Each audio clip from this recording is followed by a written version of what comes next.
welcome back to my channel. Glad you could join me. This morning I'm at the Tinchi Tamba Wetlands Reserve. I hope I pronounced that properly.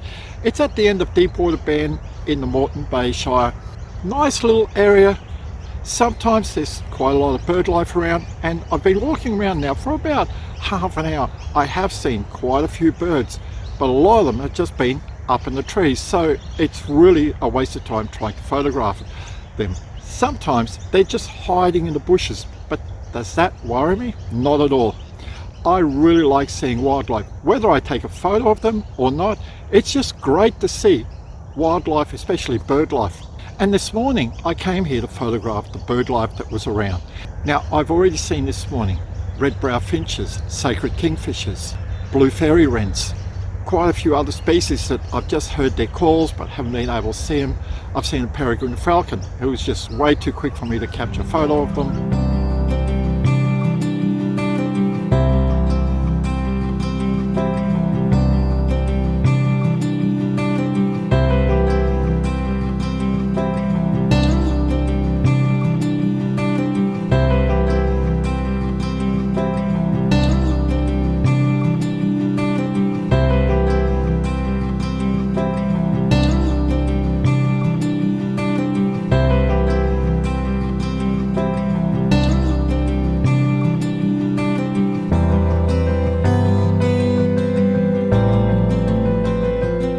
But the highlight for me this morning was to see all the small wallabies or kangaroos that are around here.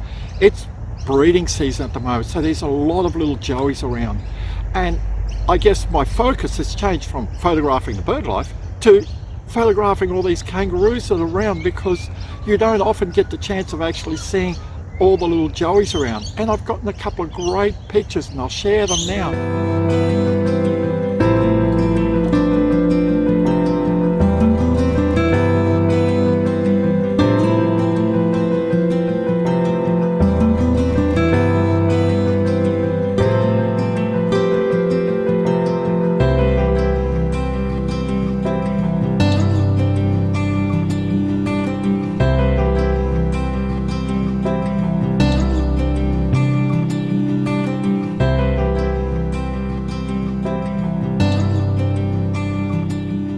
This is my point sometimes when I tell people that when you go out photographing wildlife or bird life, be ready for the unexpected. Like, I knew there was kangaroos around here, but I've been here 2 or 3 times and they've been very skittish. I haven't been able to get close to them. Today, they're just everywhere. And I don't know if it's because there's the joeys around, but they're more placid.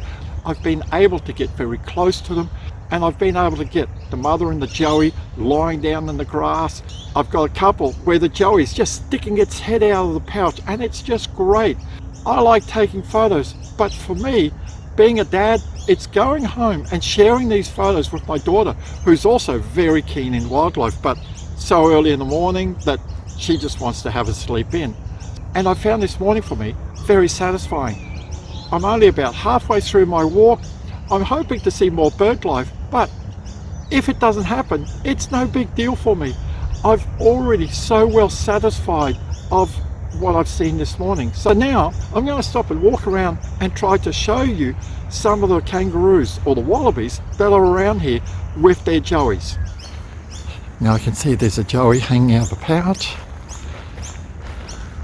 Problem is it's backlit, so you've just got to trust me what you're seeing. Oh look, I'm just going to try to get a bit closer, but we've got at least 2 mums here, and right in the middle there's a mum with a joey in the pouch. Wow, so nice. Now these little foursome here were a little bit skittish before. Now just, there we go, they're just going to hop away now. There we go, look at them. Hop, hop, hop, hop, hop, hop. Now what I'm going to try and do is just come around so that I've got the sun behind me. Let's see if we can get a little bit closer to them. Well, there's a big male there just hopping around. Oh, look at him. He's just in there. Now what I'm going to do is go past them and then try to come around through the side. You can see them there. They're right in the frame. There's a big male. Look at him.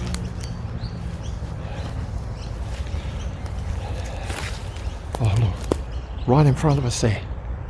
See that? There's a joey in that pouch there. There we go. Okay, I'm just going to leave them alone there. They're all hopping away. So that's my time over at Tinchi Tamba Wetland Reserve this morning. It's just on 8:30. I've been walking around here for about 2 hours. Really not walking the whole time. Having a couple of breaks, stopping to see what wildlife was around. And I also stopped for at least 20 odd minutes to admire little Grey Kangaroos or wallabies that were there. And I also did use my little DJI Mini 2. I took some footage way down at the bottom of Tinchi Tamba and right here where I am, near the car park. If you don't want to see the aerial footage of the drone, just skip to what the timeline shows just here in front of you now.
For those who aren't familiar with the way I take photos, I use a Nikon D500 and the Nikon 200 to 500mm lens for all my wildlife photography. Sometimes I will go out using my new Nikon 70 to 300 AFP lens, but only when I know that the wildlife is going to be very close to me. If I think that there could be some distance, I won't hesitate to grab the 200 to 500mm lens. A quick guide on how I set up my camera to get law of averages on my side. Understand, you'll never get always perfect shots, but I look at the law of averages, trying to maximize my success rate. So this is how I set up my camera. I shoot in manual mode. I set it to auto ISO. I set it to auto white balance because I find for wildlife, auto white balance works great.